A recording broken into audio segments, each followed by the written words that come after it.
Sebangsa setanah air yang kami cintai, yang kami banggakan, selamat malam.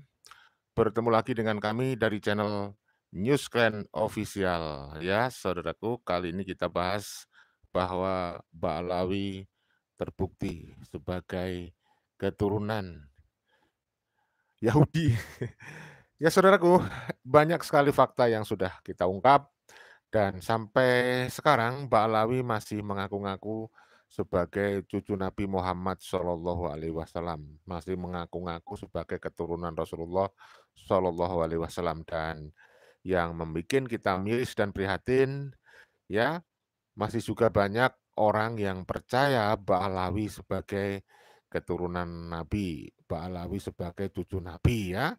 Maka karena masih banyak yang belum tahu, belum paham, belum sadar, kita masih perlu terus menyuarakan berdasarkan fakta ilmiah, bukan fitnah, bahwa Ba'alawi bukanlah keturunan Rasulullah Shallallahu Alaihi Wasallam.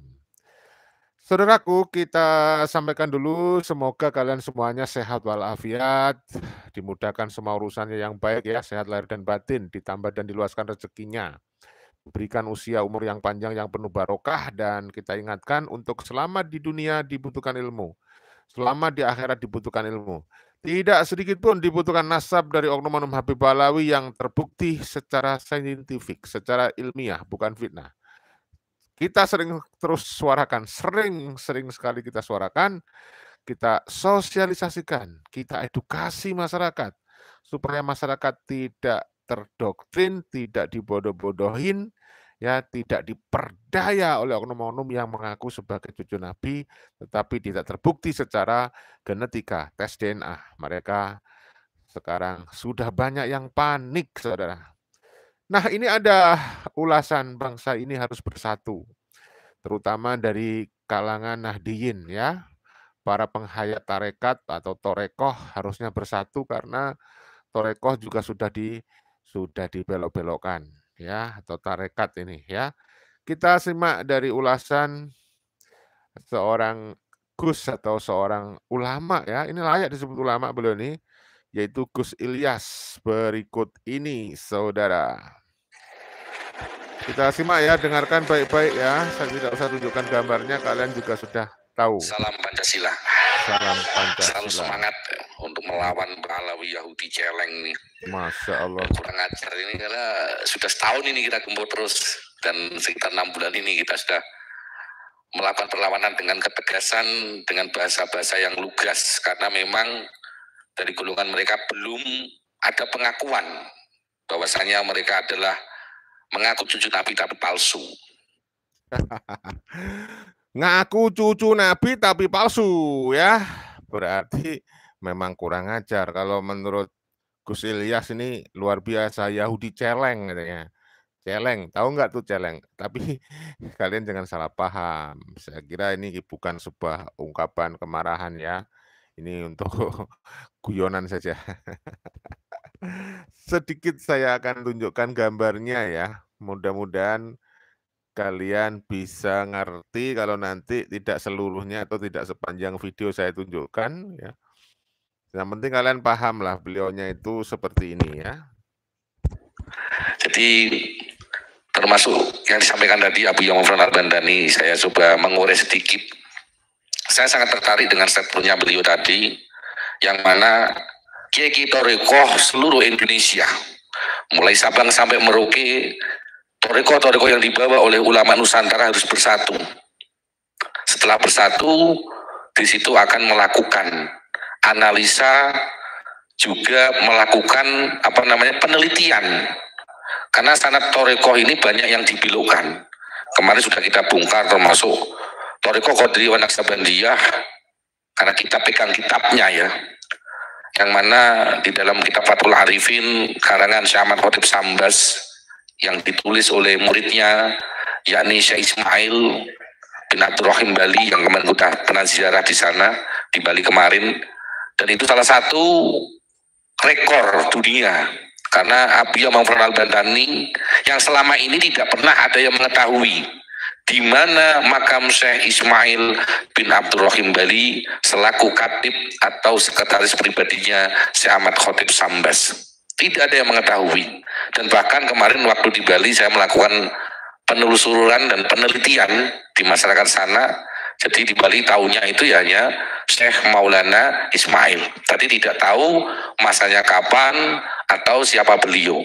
Dan disinilah Abuya Muhammad Al-Bantani memecahkan rekor dunia, tidak hanya Indonesia, karena pengikut Thariqah Qadhimiyah Naqsabandiyah ini jumlahnya jutaan.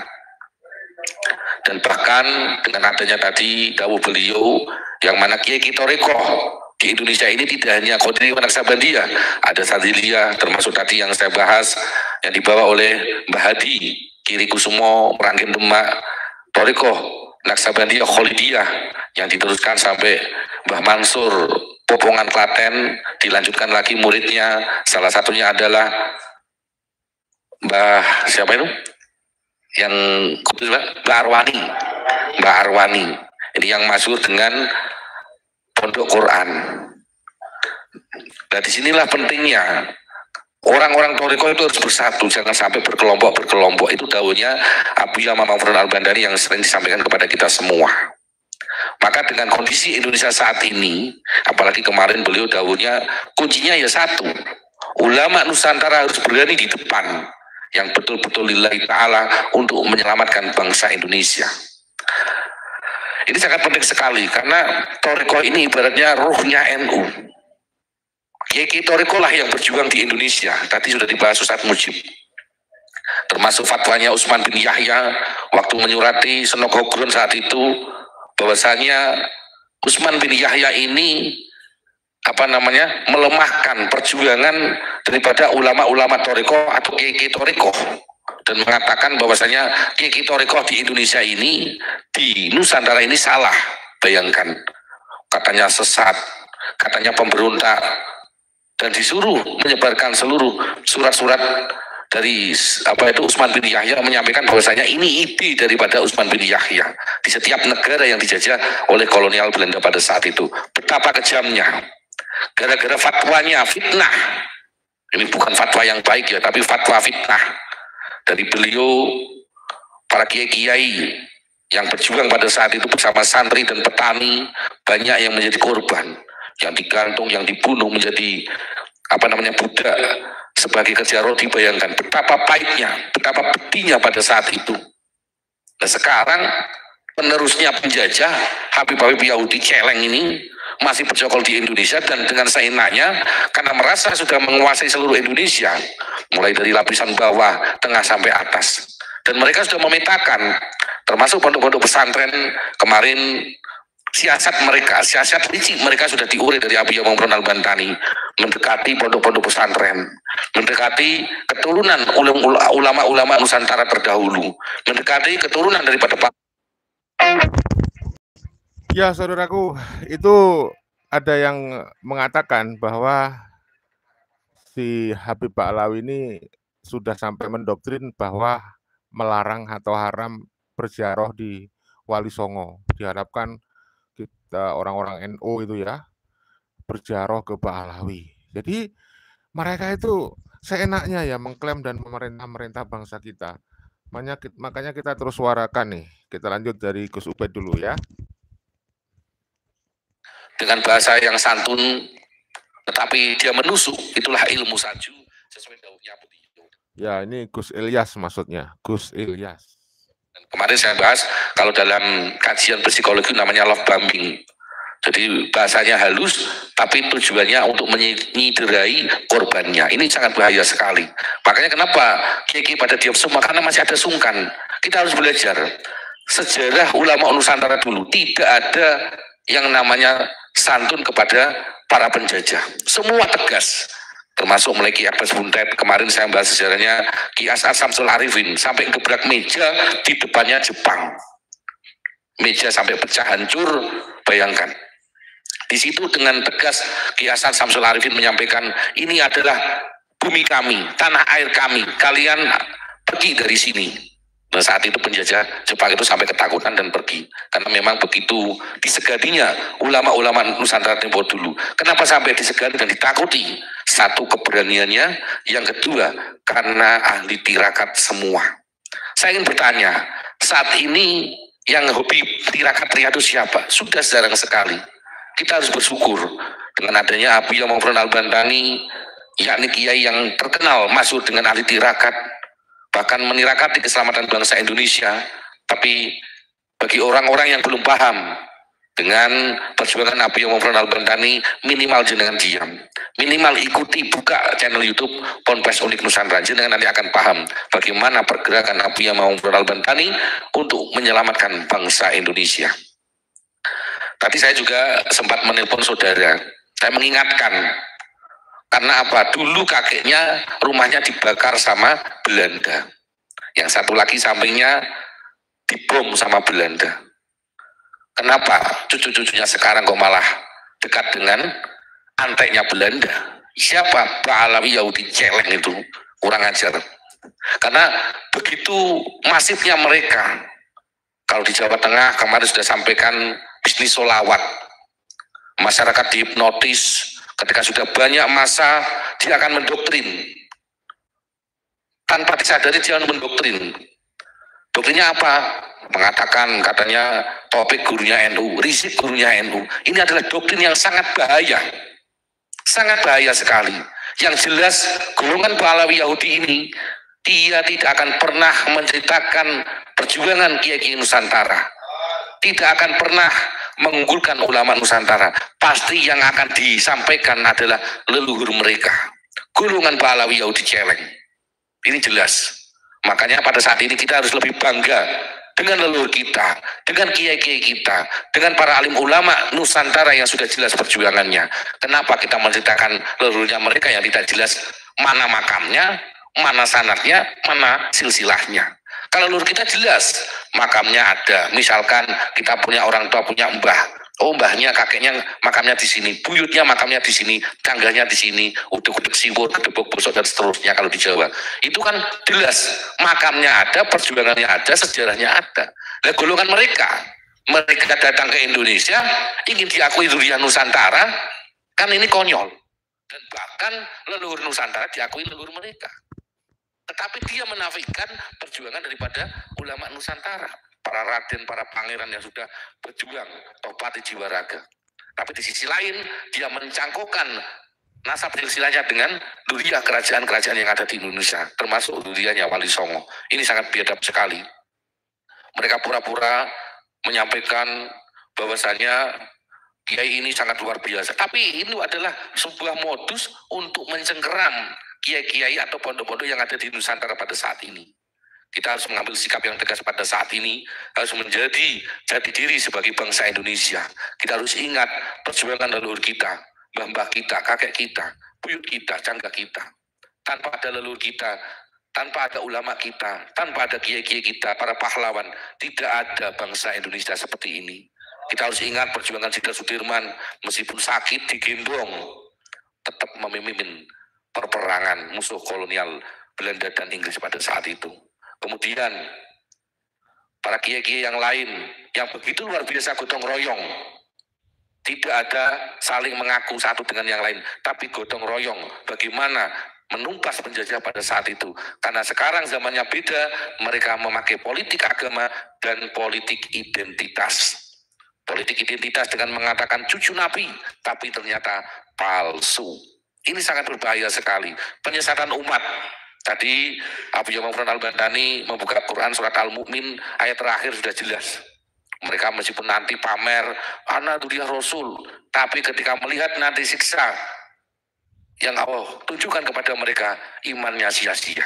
Kenapa? Mereka sudah menghina Allah dan Rasulnya, menghina para wali-wali Allah, termasuk Syekh Abdul Qadir Jilani. Bayangkan, ya kan? Syekh Abdul Qadir Jilani ini jelas sanad ilmu, sanad guru, sanad thariqah sampai kepada Syekh Abdul Qadir Jilani. Dan bahkan yang paling ramai mengadakan manakib Syekh Abdul Qadir Jilani seluruh dunia hanya satu-satunya di Indonesia. Negara lain tidak ada. Meskipun di Baghdad tidak ada seramai yang ada di Indonesia. Apalagi di Yaman jelas tidak ada sama sekali. Ini menunjukkan bahwasanya Indonesia Nusantara ini begitu memuliakan para kiai-kiai dan bahkan sampai wali-walinya Allah Subhanahu wa taala. Tapi gara-gara kitab yang sudah dirubah oleh golongan mereka, golongan Wahabi, ini awal yang sudah disampaikan Abu Yahya Muhammad Al-Bantani.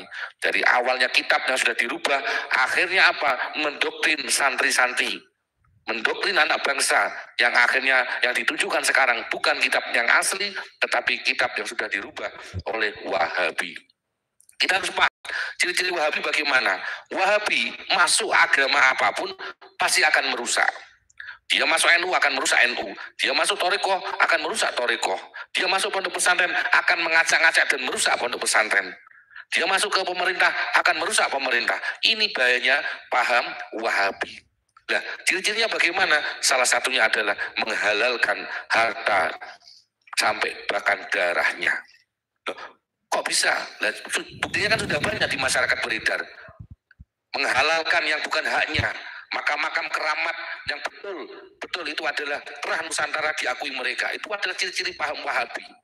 Menghalalkan darahnya yang tidak sesuai dengan akidahnya mereka akan dipersekusi, akan diintimidasi. Contohnya mana? Kemarin ada bukti, salah satunya ada di Kalimantan, termasuk di Lampung yang kemarin di Tulang Bawang. Dan masih banyak yang belum diungkap.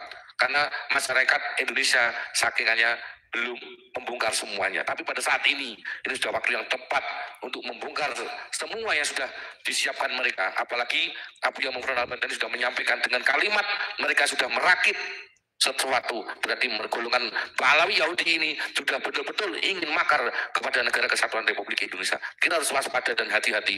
Golongan mereka sudah menyiapkan segala sesuatu termasuk bom di luar Jawa, termasuk orang-orang yang akan dibawa ke Jawa untuk menghancurkan bangsa Indonesia.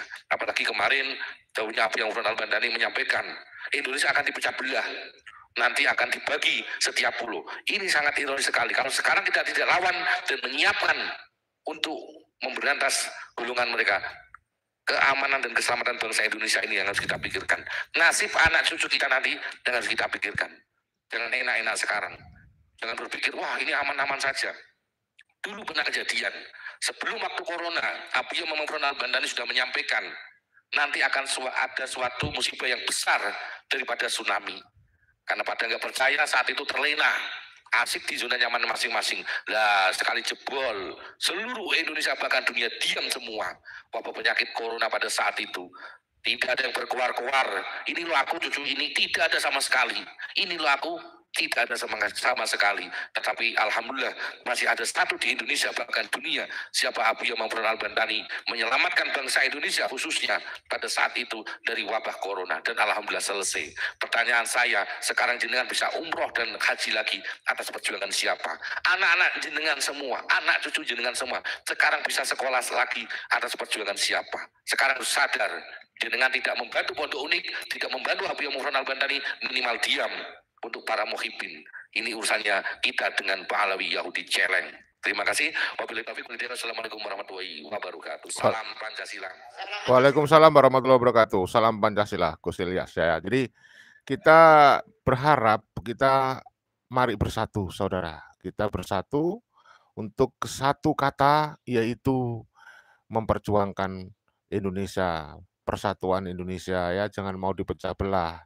Maka kita suarakan oknum-oknum yang mencoba untuk mengadu domba kita, membodoh-bodohin kita, yang ngaku-ngaku cucu Nabi, ngaku-ngaku keturunan Rasulullah tapi tidak bisa terbukti atau tidak bisa membuktikan. Ya, itu namanya palsu. Nah, keturunan imigran Yaman ini sekarang sudah semakin panik karena mereka ya secara perlahan-lahan tetapi pasti ditinggalkan oleh muhibbin yang selama ini menjadi bemper mereka. Mereka congkak sombong berani ya karena masih banyaknya muhibbin ya. Tetapi seiring perjalanan waktu kita yakin walaupun mungkin membutuhkan waktu yang relatif lama karena memang mereka sudah mendoktrin juga sudah terlalu lama. Kita berharap saudaraku, Indonesia ke depan kalau perlu semuanya 100%, tidak usah percaya kepada Ba'alawi yang mengaku-ngaku sebagai cucu Nabi Muhammad SAW. Karena ternyata berdasarkan tes DNA mereka bukan cucu Nabi Muhammad SAW. Tes DNA adalah menjadi momok bagi mereka, menjadi hal yang paling ditakuti oleh mereka. Oleh karena itu, kita sampaikan bahwa Ba'alawi bukan cucu Nabi, tertolak secara ilmiah, tertolak secara saintifik, bukan fitnah. Oleh karena itu kita tidak usah ragu-ragu ketika apa yang kita sampaikan itu adalah dasarnya ilmiah, bukan fitnah. Karena kita sudah memiliki dasar yang sangat kuat yang disampaikan oleh seorang ahli genetika yaitu Dr. Sugeng Sugiharto. Ya, kita simak penjelasan Dr. Sugeng Sugiharto yang telah mampu membuktikan bahwa Ba'alawi itu adalah keturunan Yahudi, bukan keturunan Rasulullah melalui hasil tes DNA. Ini kita up terus, sudah kita sampaikan, tetapi ini perlu terus kita sampaikan karena kita merasa prihatin masih banyak orang yang masih belum tahu ya. Oleh karena itu kita terus sampaikan supaya semakin banyak orang yang tahu ya, berdasarkan tes DNA mereka bukan keturunan Rasulullah tetapi terindikasi kuat sebagai keturunan Yahudi. Kita duga sebagai keturunan Yahudi karena ada dasar ilmiah, bukan fitnah. Memang tidak gampang untuk menyadarkan masyarakat karena masyarakat sudah banyak yang terdoktrin secara bertahun-tahun, secara turun-temurun ya. Kita simak penjelasan dari Dr. Sugeng Sugiharto berikut ini. Silakan disimak baik-baik saudaraku, ini penting. Persoalannya kan polemik tentang sosok Ubedillah, sosok historis apa fiktif, apa historis. Nah, kita ingin men-tracking bahwa jika sosok Ubedillah adalah sosok historis, apakah bisa dengan tracking DNA ini mengatakan bahwa iya Ubedillah di sini, kemudian kakek bersamanya iya di situ di Ubedillah. Itu pasti bisa, Nabi Adam aja bisa. Masalahnya orangnya jadi fiktif atau nyata itu aja. Orangnya jadi fiktif atau nyata, begitu aja. Jadi kalau pilihannya begini, Ubedillah tuh kalau kakek bersama seluruh Ba'alawi sekarang nggak mungkin. Kemarin Kamil Rumel saya nggak sempat jawab ya, kan bilang ada Asegaf, yang J1 ada, yang G ada, itu udah nggak mungkin dari satu kakek kan, kalau saya gitu. Nah, kemungkinannya gini, Ubedillah itu hanya kemungkinan ada kalau kakek salah satu haplogrup yang sekarang.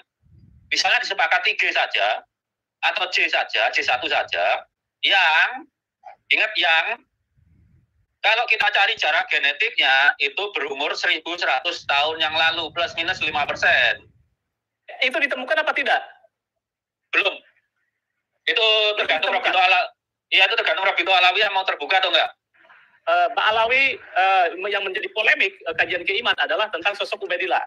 Kalau dari sisi tes DNA, kalau satu kakek berarti ada kromosom atau haplogrup itu kesamaan kakek di Ubedillah. Ternyata dari hasil tes DNA, menurut Anda, saya ingin mengatakan kembali, itu tidak tersambung, tidak kesamaan satu kakek. Itu pada era Ubedillah minimal mereka mungkin sekitar 12 kakek itu. Nggak 8 lagi nih. Ya, 12 kakek. Itu bisa mengungkapkan kalau begini, kalau urusannya harus ada namanya ya. Maksudnya harus ada namanya, itu dikombinasi dengan bukti sejarah. Jadi misalnya, saya ambil contoh Genghis Khan Pak. Keturunan Genghis Khan itu tidak perlu buku nasab ya, tapi mereka misalnya tradisinya bahwa satu suku itu keturunan Genghis Khan, walaupun ada mixer misalnya mantu-mantu masuk gitu.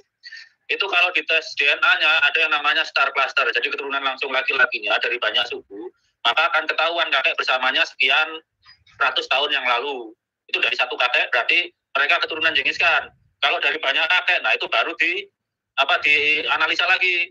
Seperti dalam kasus Kohanim itu, kan ternyata banyak kakek. Tapi yang hanya satu kakek, itu dari jalur JP58 gitu. Begitu dilawankan dengan Alawiyin dan Bani Ismail yang lain, itu terkonfirmasi bahwa dari JZ2329 yang nenek moyang bersama antara Bani Harun dan Bani Ali. Begitu tekniknya. Jadi karena tes DNA itu mengandalkan bagian kromosom Y yang tidak berkombinasi dengan pihak ibu, maka dari generasi ke generasi selalu dikopi. Jadi perbedaannya hanya jumlah mutasi. Makin jauh seseorang dari kakeknya, maka akumulasi mutasinya makin besar. Karena itu tes DNA digunakan untuk memvalidasi nasab. Jadi kalau saya ambil contoh begini, antara sesama Alawiyin itu perbedaan mutasinya sekitar 9 sampai 11. Tapi begitu Kohanim dengan Alawiyin itu antara 30 sampai 60. Kan besar kan? Makin jauh itu makin banyak beda mutasinya begitu. Tapi yang sama mutasinya, mutasi yang sama itu adalah kakek bersama. Dalam hal ini kalau Alawiyin itu kakek bersamanya adalah dari Alawiyin dan Kohanim adalah dari Nabi Ibrahim sampai Nabi Adam, itu yang sama. Yang berbeda itu dipakai untuk mencari umur bedanya, umur divergensinya, begitu.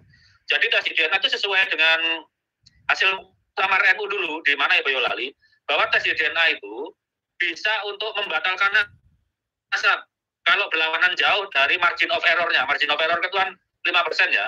Misalnya antara Alawiyin, antara Bani Ali dengan Bani saudaranya ya Jafar Abi Talib itu, kan itu bedanya cuma 1000, kalau plus minus 5% sekitar 1500 sampai 1300 lah ya.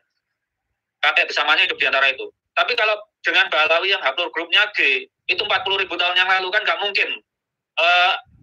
Abdul Muthalib itu hidupnya 40.000 tahun yang lalu. Maka dengan sendirinya kita bisa menerima bahwa keturunan Ja'far dan keturunan Ali itu sepupu, tapi keturunan Bani Ubaidillah itu tertolak. Dalam menyeleksi nasab itu, yang kita dulu kan tertolak, membuangnya tertolak. Kalau dalam bahasa pertanian, pruning dulu. Yang tertolak itu dikeluarkan. Jadi kita bisa konsentrasi yang paling mungkin. Itu saya rasa. Oke, Pak Dokter, Anda kan sering mengatakan bahwa Bani Hasyim adalah J1 itu ya, DNA-nya. Artinya ke bawahnya juga harus mengikuti J1 walaupun ada mutasi. Nah, ini sejauh mana akurasinya? Sejauh mana akurasi ini untuk mendeteksi sampai ke sana? Begini, tidak semua J1 keturunan Bani Hasyim ya. J1 itu munculnya 38.000 tahun yang lalu. Jadi dikatakan keturunan kalau haplogrupnya itu downstreamnya dari Bani Hasyim. Karena Bani Hasyim itu kalau kita lihat bandingkan dengan misalnya keluarga Bani Sa'ud, keluarga Bani Harun, itu Bani Hasyim itu sepertinya di FGC 8703. Maka yang dikatakan keturunannya adalah downstream di bawah 8703. Seperti FGC 30416, FGC 10.500, dan seterusnya. Makanya ketika siapapun bilang keturunan Nabi harus J1, nggak semua J1. J1 itu bercabang-cabang, tapi harus di bawah downstreamnya Bani Hasyim. Kalau masalah akurasi, apabila itu diketahui senipnya sudah terdaftar, akurasinya bisa 100%, karena kita bisa pakai microchip, tidak perlu cari mutasi baru. Tapi andaikan kita ingin penasaran dengan mutasi yang paling baru pun, itu kita bisa pakai Sanger sequencing. Sanger sequencing itu akurasinya 99,99%. Itu kalau baca sekali, jadi 1000 senip itu ya nggak kebaca 10. Kalau kita ulangi 50 kali ya pasti kebaca, ujungnya akhirnya 100% juga, gitu. Kalau yang untuk penanda aja yang sudah pasti diketahui itu akurasinya 100%, karena kita memotong bagian yang akan kita baca itu, bagian yang potong kita baca, itu kita baca. Jawabannya ya atau tidak aja, di situ ada atau tidak. Kalau tidak ada berarti bukan keturunannya. Kalau ada berarti keturunannya, begitu saja. Ya, Pak Dokter, DNA haplogrup Nabi Muhammad SAW itu menurut Anda, itu hasil dari tes-tes yang sudah dilakukan, itu harus kemana ini? Harus J berapa atau haplogrupnya kemana itu ya?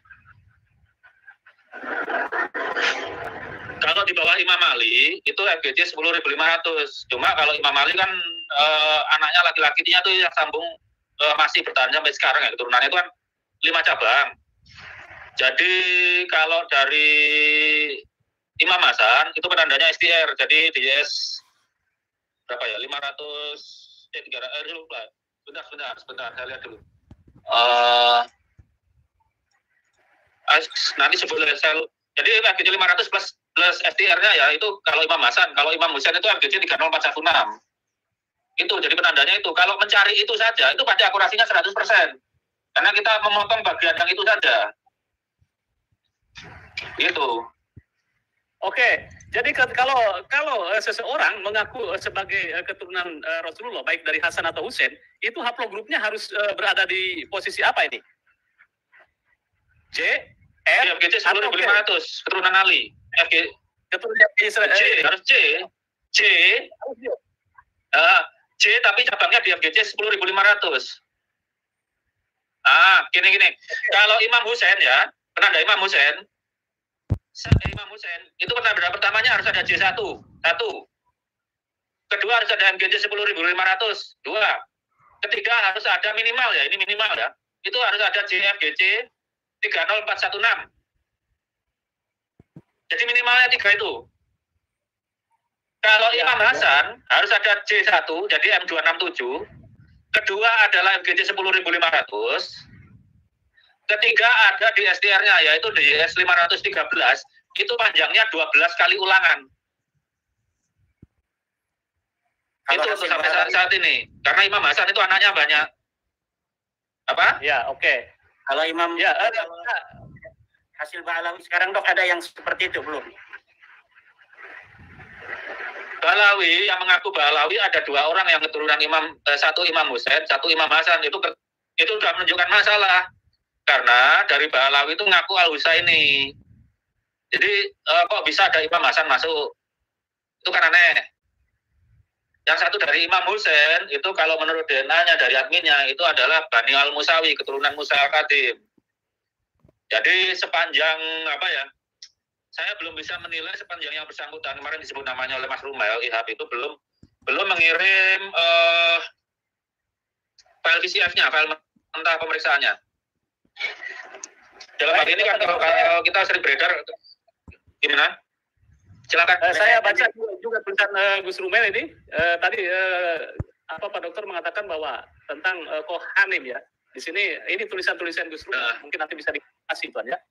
Bahwa Yahudi Kohanim daftar haplogrupnya keturunan mereka ini update 4 Oktober 2003 nih. Ini saya coba kompilasi di sini adalah J2 M318 keluarga Rabi di Jakarta dan Tunisia, J2 R dan G2A1A klan Spira, R L584 subkelas klan Rapaporto dan EM5 klan Luri. Ini secara statistik keturunan Yahudi harus ada di haplogrup D, baik J1 ke bawahnya atau J2 ke bawah. Ternyata klan-klan dari suku Kohanim yang endogamis tadi tidak berada dalam haplogrup yang sama, walaupun sampel-sampel yang memiliki haplogrup dari klan-klan ini berada dalam satu marga. Pertanyaan kenapa keturunan suku Kohanim yang bahkan tidak memperbolehkan pernikahan dengan non-Kohanim meskipun sudah berpindah agama ke Yahudi memiliki sebaran haplogrup yang beragam.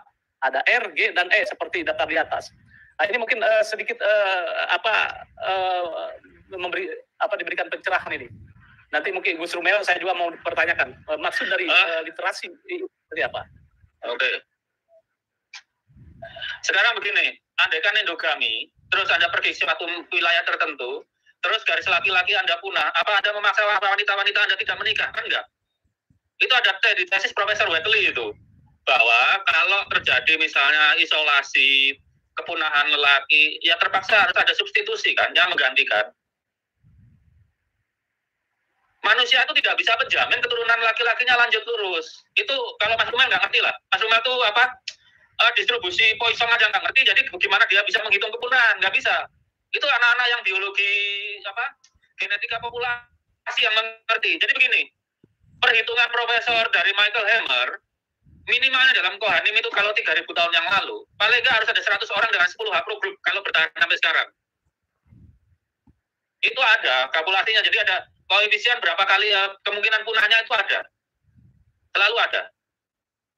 Tapi yang menarik tadi ya, yang menarik coba perhatikan sebagian besar. Itu J2 terus kecuali G ya, R dan E itu kayaknya wilayah yang deket-deket dengan istrinya Nabi Ibrahim. Saya menduga sebagian Kohanim itu ponakan-ponakan Nabi Ibrahim dari istri itu mungkin. E itu banyak di Mesir, kemudian R itu terutama R1B juga banyak di Mesir, J2 itu Arab yang asli. Kalau G itu dari Kaukasia, bukan dari Timur Tengah. Jadi kalau dugaan awal saya, Kohanim di awal itu sesuai pendapat dari Profesor Michael Hammer. Ini parahnya Mas Rumail ini. Jadi pembahasan dari papernya dan kesimpulan dari peneliti aslinya tidak disampaikan. Peneliti aslinya, Profesor Michael Hammer itu bilang dari awal bapaknya itu sudah lebih dari satu. Pendirinya itu sudah lebih dari satu. Kedua, selama akumulasi waktu diaspora itu kan terusir ya. Terusir ketika diserbu, berapa kali itu diserbu? Dari zaman Nebukadnezar terus segala terusir sampai terusir Romawi juga kan. Itu kan nyebar kemana-mana. Kalau sampai terisolasi terus laki-lakinya punah mau diapakan perempuannya? Endogami nggak ngaruh di situ. Harus ada pengganti laki-lakinya. Akhirnya jalur mantu itu, iya kan? Akhirnya jalur mantu itu. Ya, ya. Kita keserutannya jalur mantu. Jadi manusia itu tidak bisa menjamin keturunannya berlangsung. Itu Allah yang menentukan. Sekarang kalau misalnya keturunan saya suatu titik perempuan semua, dan saya berkeras endogami, apa saya kan dolim kepada anak keturunan perempuan saya nggak boleh nikah gara-gara nggak sepupu, ya akhirnya ngambil orang lain lah. Itu aturan Allah untuk keragaman genetik kita, bahwa nggak semua laki-laki itu punya keturunan laki-laki. Jadi secara natural kalau rangka rata-rata satu ya, setiap laki-laki punya anak laki-laki satu, misalnya 100 populasi ya, 100 orang laki-laki, itu anak laki-lakinya rata-rata satu, angkanya satu, maka sekitar 37,5% itu tidak punya anak laki-laki. Itu sudah dibuktikan di mana-mana itu. Untuk apa populasi Badui Palestina sudah terbukti, terus beberapa klan-klan bangsawan Eropa juga begitu. Itu pakai ngikuti distribusi Poisson itu. Udah pelajaran yang lumrah di statistik itu. Oke, ya. Kembali lagi kepada fokus utama bahwa kita mengulas tentang tes DNA. Apakah menjadi sebuah solusi polemik nasab habaib? Nah, menurut Anda Pak Dokter itu ya. Jadi sejauh ini yang Anda ketahui tadi mungkin bisa direview kembali itu ya. Apakah Mbak Alawi itu mencerminkan DNA-nya atau haplogrupnya satu rumpun ke Rasulullah atau seperti apa nih? Setahu saya begini, kalau kita harus mengerti data awalnya ya. Data awalnya itu kan diambil dari Family Tree DNA. Karena memang dia menyediakan fasilitas. Kenapa orang ke situ? Karena cari kerabatnya, bukan cari pamer nasab. Itu yang harus dimengerti. Orang bayar mahal-mahal cari kerabatnya. Mereka merasa keturunan Ubaidillah lah. Itu ternyata kalau menurut perkembangan terbaru, nah ini sudah difilter oleh adminnya. Jadi yang bukan Mbak Alawi, statusnya guys. Itu pun ternyata tidak berasal dari satu kakek maksudnya. Dari haplogrup G aja paling nggak ada 2 atau 3 kakek. 1100 tahun yang lalu ya. Karena selain ada GP15 ternyata ada juga GL91. Itu nggak mungkin dari satu kakek, dari 1100 tahun yang lalu. Kemudian dari ada J2 dan J1 itu juga nggak mungkin satu kakek. Dari J1 pun yang keturunan dari Imam Ali cuma 2 orang. Itu pun juga dari 2 kakek. Kalau 1100 tahun yang lalu. Makanya saya tegas aja bilang, Ubaidillah itu fiktif atau nyata? Kenapa klaim satu kakek atau grupnya bisa banyak? Gitu. Jadi kalau dilihat dari Family Tree DNA itu sudah ada filtering. Yang bukan Mbak Alawi statusnya guest, sama dengan yang di Banu Hasyim itu. Kalau bukan Banu Hasyim dicemplungin statusnya guest. Tamu, dianggap tamu, bukan kerabat. Karena yang kerabat saja tetap diakui kok. Maksudnya keturunan Nabi Isa itu statusnya bukan guest. Padahal kan bukan keturunan Imam Ali kan ya. Tapi statusnya tidak dibuat guest, dibuat saudara, ditulis haplogrupnya gitu. Silakan. Oke, jadi sementara bahwa dari hasil tes DNA yang di Family Tree itu bahwa Mbak Alawi itu tidak berasal dari satu kakek. Tidak berasal dari satu kakek yang dikenal sebagai Ubaidillah di situ. Tidak ketemu di situ titiknya. Iya. Tidak ketemu. Jadi yang sesuai bahkan klaster dari yang di Indonesia yang marganya gampang kita kenal itu kakek bersamanya 900 tahun yang lalu. Sementara Ubaidillah kan 1100 tahun yang lalu. Nah dari 900 sampai 1100 tahun yang lalu itu gimana? Itu teorinya yang mungkin kalau dari Ubaidillah sampai 900 itu anaknya cuma satu terus yang berketurunan tuh ya. Kalau yang ada sampai ada anak lain yang berketurunan harusnya bercabang. Jadi kalau ngikutin teori filogeni dari Ubaidillah sampai kalau nggak salah 900 itu Muhammad Sohib Mirbat ya. Di atasnya kalau dia pun Muhammad Sohib Mirbat itu nggak punya sepupu yang berketurunan itu masuk akal. Tapi bagaimana menerangkan dengan Mbak Alawi yang bukan GY 32612 ini? Misalnya yang dari GL91 gimana menerangkannya? Dari misalnya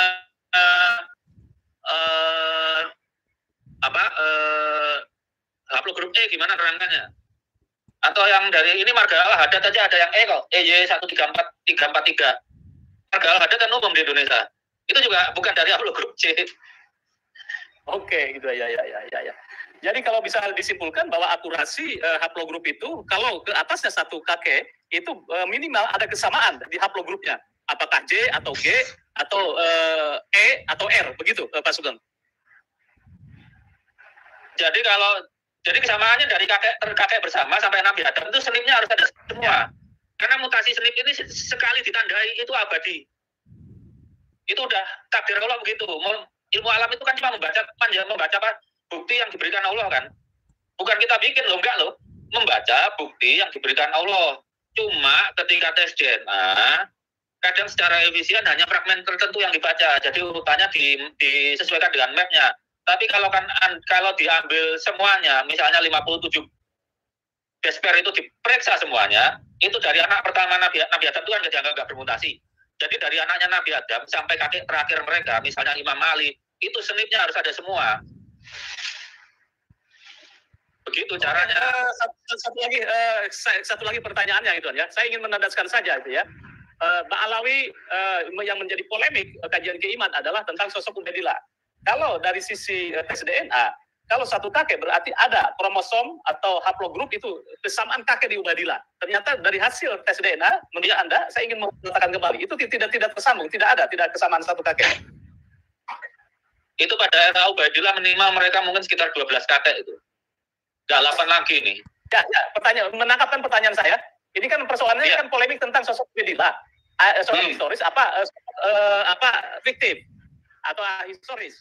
Nah, kita ingin men-tracking jika sosok Ubaidillah adalah sosok historis, apakah bisa dengan tracking DNA ini mengatakan bahwa iya Ubaidillah di sini, kemudian kakek bersamanya iya di situ di Ubaidillah. Itu pasti bisa, Nabi Adam aja bisa. Masalahnya orangnya jadi fiktif atau nyata itu aja. Orangnya jadi fiktif atau nyata, begitu aja. Jadi kalau pilihannya begini, Ubaidillah tuh kalau kakek bersama seluruh Balawi sekarang nggak mungkin. Kemarin Kamil Rumel saya nggak sempat jawab ya, kan bilang ada Asegaf. Yang J1 ada, yang G ada, itu udah nggak mungkin dari satu kakek kan. Kalau saya gitu. Nah, kemungkinannya gini, Ubaidillah itu hanya kemungkinan ada kalau kakek salah satu haplogrup yang sekarang. Misalnya disepakati G saja, atau J saja, J1 saja, yang kalau kita cari jarak genetiknya itu berumur 1100 tahun yang lalu plus minus 5%. Itu ditemukan apa tidak? Belum. Itu tergantung Robito itu tergantung Robito Alawi mau terbuka atau enggak. Kalau enggak terbuka ya kita fiktifkan saja, simpel aja. Karena Bani Sa'ud, keturunan Ismail mau terbuka, bukan tes DNA-nya sudah ketemu, GC2. Bani Falasi juga keturunan Adnan terbuka, ada. Dari Al-Irsyad, setidaknya Bajamal, Baswedan, terus Al-Qatiri yang J1. Mereka sudah ngasih tahu, walaupun lewat, kalau Bajamal dan Baswedan itu ada di proyek Yaman, kalau Al-Qatiri saya diberitahu secara personal. Tapi saya cocokkan itu keturunan Nabi Ismail. Jadi kurang lebih seperti itu. Ya, betul, saudaraku. Jadi tegas lugas ya. Tegas lugas dari Dr. Sugeng yang sudah menjelaskan Mbak Alawi terbukti bukan zuriat Nabi Muhammad SAW, tetapi justru terindikasi kuat sebagai keturunan Yahudi ya. Saudara-saudara, saya minta maaf ya, saya tidak bisa membaca komentar Anda semuanya pada video kali ini karena waktu yang relatif terbatas. Saya sampaikan terima kasih yang sebesar-besarnya. Lanjutkan komentar-komentar Anda, opini Anda di kolom komentar. Saya yakin akan dibaca oleh Muhyiddin dan juga para oknum Habib. Mudah-mudahan komentar Anda menjadi media pembelajaran, penyadaran, ya, edukasi, pencerahan kepada Muhyiddin dan oknum Habib Alawi. Kita jaga persatuan dan kesatuan. Salam Pancasila Jaya, salam NKRI harga mati, salam Undang-Undang Dasar 1945, salam Bhinneka Tunggal Ika. Wassalamualaikum warahmatullahi wabarakatuh. Merdeka!